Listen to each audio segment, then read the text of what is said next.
This is the GM bowl. Let's show you how I made it. First we used styrofoam to make a mold.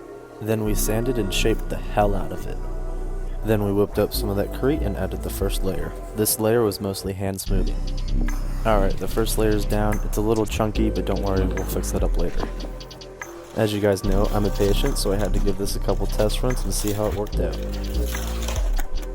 Okay, it's definitely very crusty, but we'll fix that up right now. Okay, so I went ahead and added a little bit more concrete. I took a lot more time sanding it down, making sure it's all nice and smooth around the corners and the edges. Shout out Benny from Good Vibes, who gave me a tip to use a wet sponge to help smooth it out a lot more easier. Gave it a couple more tests with the FB to make sure everything was nice and smooth and crisp. On to the next step, I did a small clear coat around the whole park just to make sure the concrete was set in place, and that way there wasn't going to be any foundation problem. We took a big boy jump here and added a metal coping. We used liquid nail to seal the top and make sure the coping was nice and structured and settled into the edge. We put another layer of concrete to make sure that it's a nice smooth ride to the coping. And you already know I had to give it a couple more test runs. And shout out to the sponsor, Gibby Decks, for making me look better than I really am. If you're wondering where you can get a board, head over to Gibby Decks. Head over to his Instagram or his website to check out some of the best fingerboard deals out there. Okay, back to the bowl.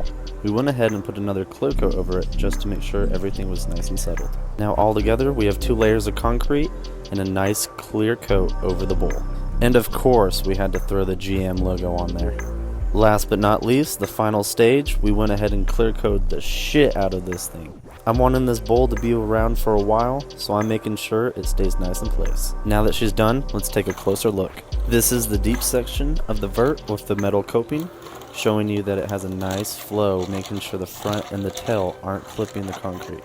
Right here we got the vert corner pocket, again showing that the tail and the nose are making a nice flow rotation around these.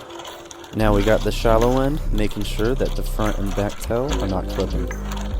So this pocket was a lot more difficult than I thought with the stair set, because I really wanted it perfect to be able to hit it at the stair set and that corner pocket with a natural pump transition.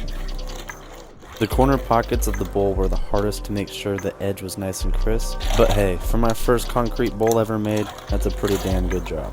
Massive shout out to SEB Productions for helping me whip this bowl up.